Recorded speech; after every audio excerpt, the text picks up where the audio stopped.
So how did you make it do that bit?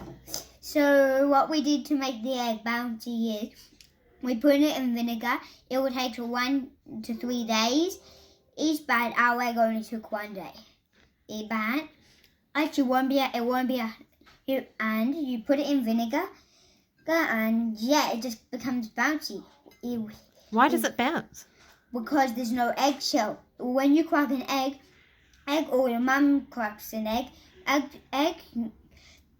they might see some white bit inside that's a little hard to break. And that is what this is. It is a bouncy substance. And then when you bounce it on something, it bounces, but it can still crack. We might decide. The egg inside's still runny. Yep, the egg inside's still runny.